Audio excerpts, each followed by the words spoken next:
Baik sahabat Warta Kota dimanapun Anda berada, Polres Metro Jakarta Timur akhirnya menangkap penganiaya bocah 1 tahun yang terjadi di Jalan Raya Centek, Kecamatan Ciracas, Jakarta Timur, di mana pelaku ini sempat melarikan diri ke kampung halaman yang berada di Klaten, Jawa Tengah. Dan saat ditangkap atau saat ia menyerahkan diri ke Polres Metro Jakarta Timur, pelaku sempat mengelak, dan ini pelakunya merupakan pasangan suami istri bernama Hana dan Fajar yang telah melakukan penganiayaan hingga menyebabkan bocah 1 tahun babak belur di bagian wajah dan juga beberapa anggota tubuh lainnya.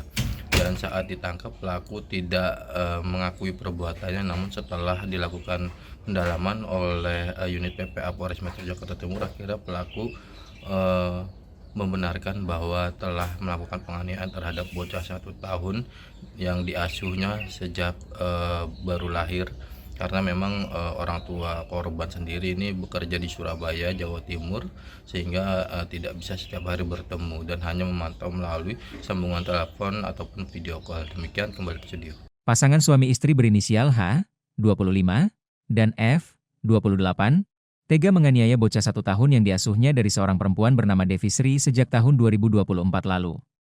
Kepala polisi, keduanya mengaku kesal dengan bocah tersebut hingga lakukan penganiayaan hanya karena buang air besar dan kecil tak pernah bilang.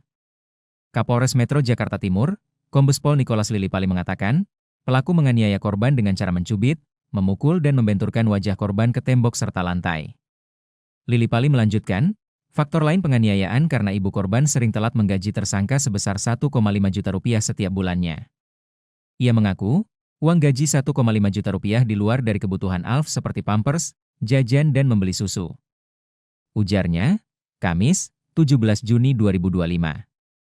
Berada di Jalan GG Taba, RT 5 RW 3, Kelurahan Ciracas, Jakarta Timur. Korbannya adalah ARF, usia kurang lebih 2 tahun. Adapun modus operandinya adalah kedua pelaku melakukan penganiayaan atau kekerasan terhadap anak dengan cara mencubit, memukul dan membanting atau mencedot kepala anak tersebut di lantai atau tembok. Kami sampaikan bahwa kejadian ini bermula dari adanya berita viral di Instagram yang diupload oleh salah satu teman dari pelapor, dalam ini ibu korban. Kami sampaikan bahwa anak ini dia dirawat oleh kedua tersangka sejak pelapor atau ibu korban ini melahirkan. Mereka berkenalan, tidak ada hubungan darah, tapi dikenal oleh ibu korban ini kurang lebih sejak umur 14 tahun.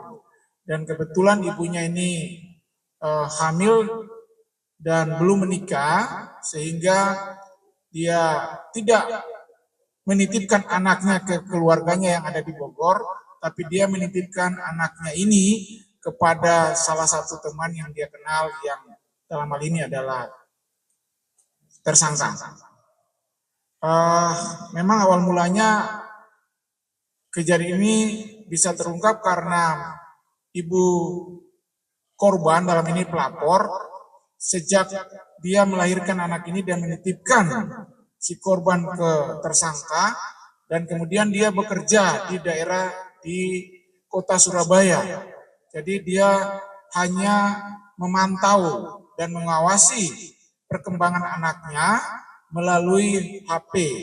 Dia video call dengan anaknya untuk melihat perkembangan anaknya. Kebetulan terakhir kali dia video call mau mengetahui perkembangan anaknya terhadap tersangka H, dan dia melihat ada lebam atau memar di bagian wajahnya. Dari situlah ibu korban atau pelapor ini langsung datang dari Surabaya dan menemui korban dan menanyakan kenapa seperti itu. Dikatakan oleh pelaku tersangka bahwa dia jatuh. Selanjutnya, pelapor dalam hal ini ibu korban meminta salah satu temannya untuk memvideokan, dan selanjutnya temannya itu memviralkan video tersebut di Instagram. Jangan lupa subscribe ya.